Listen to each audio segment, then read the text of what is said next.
बाळासाहेबांच्या तमाम शिवसैनिकांना तुमच्या ह्या अनिश गाढवेचा, बाळासाहेबांच्या लहानशा शिवसैनिकाचा आणि शिवसेनेच्या प्रवक्त्याचा मानाचा जय महाराष्ट्र.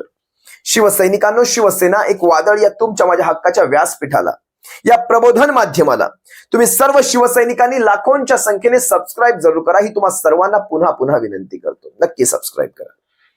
काल मुंबईच्या छत्रपती शिवाजी पार्कावर, दादरच्या शिवतीर्थावर एक निळा महासागर अवतरला होता. काल वंचित बहुजन आघाडीतर्फे संविधानाच्या सन्मानार्थ, बाबासाहेबांनी लिहिलेल्या संविधानाच्या सन्मानार्थ एक सभा आयोजित केली गेली होती. अति विराट, अति भव्य. मी म्हणालो ना तुम्हाला, निळा महासागर, महासागर, एक वादळ, निळ वादळ अवतरलं होतं. जिकडे पाहावं तिकडे भीमसैनिक. दादरचा प्रत्येक रस्ता न रस्ता फुलून गेला होता बाबासाहेबांच्या नाऱ्यांनी, जय भीमच्या नाऱ्यांनी, संविधानाच्या सन्मानार्थ असलेल्या नाऱ्यांनी. काल दादरचा प्रत्येक रस्ता न रस्ता दुमदुमला होता. जिकडे पाहावं तिकडे निळा निळा निळा, एक निळा निळा महासागर अवतरला होता. आपण सर्वांनी पाहिला. पण ज्या वेळेस या सगळ्याचं टेलिकास्ट करताना, हे सगळं मीडियावर दाखवताना, का कुणास ठाऊक मला असं वाटलं मीडियाने थोडे हात आखडते घेतले होते. एवढा विराट जनसमुदाय समोर असताना तो दाखवण्यासाठी ते कोतमन असतं ना, कोतमनाचे, तसं कोतमन दाखवलं गेलं. मीडियाकडनं कुठेतरी हात आखडता ठेवला गेला असंच मला वाटतं. अगदी साधं उदाहरण देतो. दसऱ्याच्या दिवशी त्या आझाद मैदानावर इतभर गर्दी देखील नव्हती, तरी देखील ती गर्दी अति भव्य आहे, अति विराट आहे, भासविण्याचा, दाखवण्याचा मीडियाकडनं एक प्रयत्न झाला, केविलवाणा प्रयत्न झाला. मग काल फुटभर गर्दी असताना मीडियाकडनं ते हात का आखडते घेतले गेले? हा माझ्या मनाला पडलेले कोडच आहे. हा एक माझ्या मनाला पडलेला प्रश्न आहे. का मीडियाकडनं हे अशा प्रकारचं वातावरण तयार करण्यात आलं? जे आहे ते दाखवावं, लोकांना कळू द्यावं, समाज कसा एकवटला हे कळू द्यावं, आणि या सगळ्यांच्या प्रस्थापितांच्या विरोधात समाज कसा एकवटला आहे हे लोकांना दिसू द्यावं, असो तो त्यांचा भाग राहिला. पण मला आज तुमच्या सर्वांसमोर काही महत्वाचे मुद्दे बोलायचे. बाळासाहेब आंबेडकर, प्रकाश आंबेडकर, बाळासाहेबांबरोबर शिवसेनेची युती याच्या आधीच झालेली आहे. शिवसेना आणि वंचित बहुजन आघाडी यांची युती याच्या आधीच झालेली आहे. महाविकास आघाडीचा घटक पक्ष बनण्यासाठी आता काँग्रेस आणि एनसीपी बरोबर देखील बोलणी सुरू आहेत. काल स्वतः नाना पटोले त्या स्टेजवर उभे होते. त्यांनी तिथून भाषण देखील केलं. कदाचित राहुल गांधी देखील येऊ शकले असते, पण काही कारणांमुळे त्यांना येता आलं नाही. असो, काही हरकत नाही. पण महाविकास आघाडीचा पर्यायाने इंडिया आघाडीचा वंचित बहुजन आघाडी हा भाग बनूनच जाईल. आपण पाहूयात भविष्यात कशा प्रकारे ही बोलणी होत आहेत. एक सन्मानपूर्वक बोलणी चालू आहेत, सन्मानपूर्वक बोलणी चालू आहे. वंचित बहुजन आघाडी महाविकास आघाडीचा जर भाग बनली तर मात्र ह्या गद्दारांच्या आणि ह्या कमळाबाईच्या बुडाखालून धूर निघणार, हे मात्र नक्की. बुडाखालून धूर निघणार. मी जमीन सरकली वगैरे बोलणार नाही, धूर निघणार. बुडाखाली लाखो रशीबॉम्ब जेव्हा एकत्र फोडतो, रशीबॉम्ब तुम्हाला माहिती असेल ना, रशीबॉम्ब ज्याचा आवाज जरा जोरात असतो, ते लाखो रशीबॉम्ब एकत्र फोडल्यानंतर कसा धमाका होतो, तसा धमाका. कारण बघा, शिवसेनेची वंचितची तर युती याच्या अगोदर झालेलीच आहे. पण जेव्हा महाविकास आघाडीचा आणि पर्यायाने इंडिया आघाडीचा जर भाग बनले तर ह्यांच्या बुडाखाली एक धमाका मात्र नक्की होणार. लाखो रशीबॉम्ब एकत्र फोडल्यानंतरचा धमाका. काल ज्या प्रकारे संविधानाच्या सन्मानार्थ सुजात आंबेडकर यांनी किंवा बाबासाहेबांचे नातू बाळासाहेब आंबेडकर यांनी ज्या प्रकारे समाजाला संबोधित केलं, ते पाहता भविष्यामध्ये या कमळीची, या गद्दार गटाची अवस्था फार बिकट होणार आहे. कारण जिथे जातील तिथे त्यांना या प्रश्नाची उत्तरं द्यावी लागणार. ज्या संविधानाच्या आधारावर, ज्या संविधानाच्या जीवावर आपण इथपर्यंत पोहोचलो, हे आमदार खासदार सारे काही त्यांनी संविधानाच्या जीवावरच पोहोचलेले आहेत. त्या संविधानाला पायदळी तुडवताना तुम्हाला जनाची नाही तर मनाची लाज वाटली नाही का? या प्रश्नांची उत्तरं यांना द्यावीच लागणार.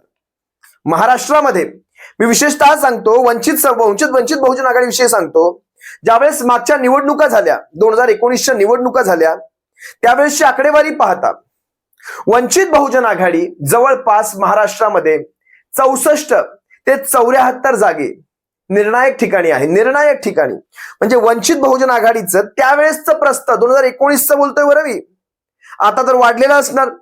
जवळपास 64 ते 74 ठिकाणी वंचित बहुजन आघाडी अतिशय निर्णायक मतदान घेऊन आहे. खासदारकीमध्ये जवळपास 4 ते 6 खासदारकी येतात. 4 तर आपण पकडूच शकतो. विशेषतः अकोला सोलापूर भागामध्ये वंचितचं प्रस्थ फार मोठं आहे.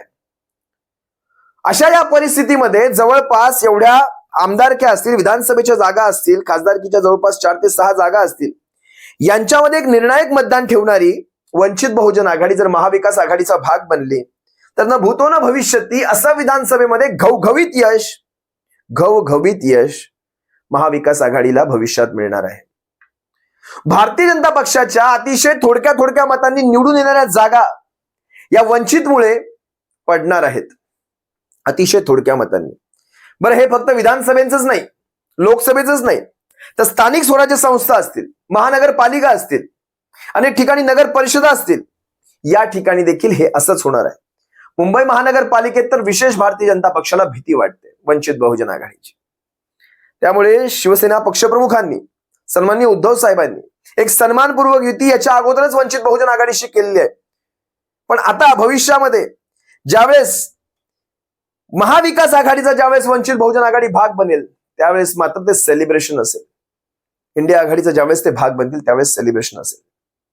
बाबासाहेबांचे नातू आहेत ते, जे संविधानाच्या विरोधात उभे राहतील, जे संविधानात संपवण्यासाठी उभे राहतील, त्यांच्या विरोधात शड्डू तर ठोकणारच बाबासाहेबांचे. कारण शेवटी आंबेडकर साहेबांचं, बाबासाहेबांचं रक्त आहे त्यांच्या अंगामध्ये.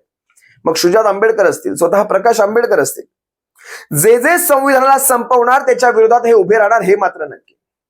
भविष्यामध्ये महाविकास आघाडीचं एक हाती सरकार आणि ज्याला कोणी हलवू शकणार नाही, कारण जी घाण जायची होती ती घाण केव्हाच निघून गेलेली आहे.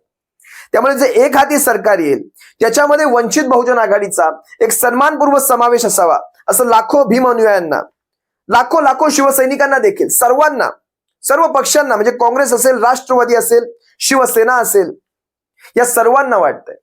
आणि ह्या गोष्टी वरच्या पातळीला चर्चेला देखील जात आहेत. एक सन्मानपूर्व युती नक्कीच होईल आणि वंचित बहुजन आघाडीचा महाविकास आघाडीमध्ये समावेश होईल.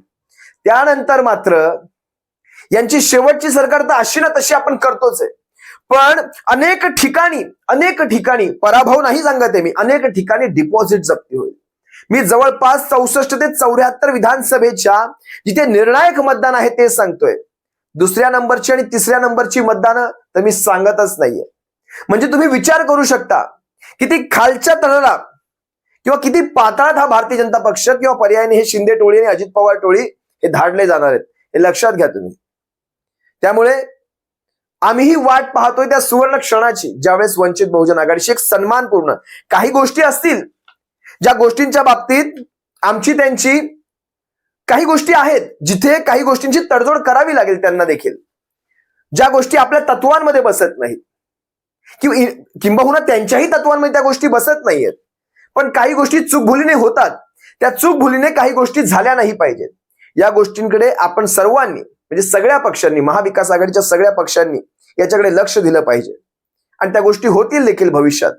काही गोष्टींवर चर्चा देखील होईल. काही गोष्टी असतात जिथे तडजोडी होऊच शकत नाहीत आणि शिवसेना कधीही तत्वांशी तडजोड करत नाही, हे तुम्हाला सर्वांना माहिती आहे शिवसैनिकांना.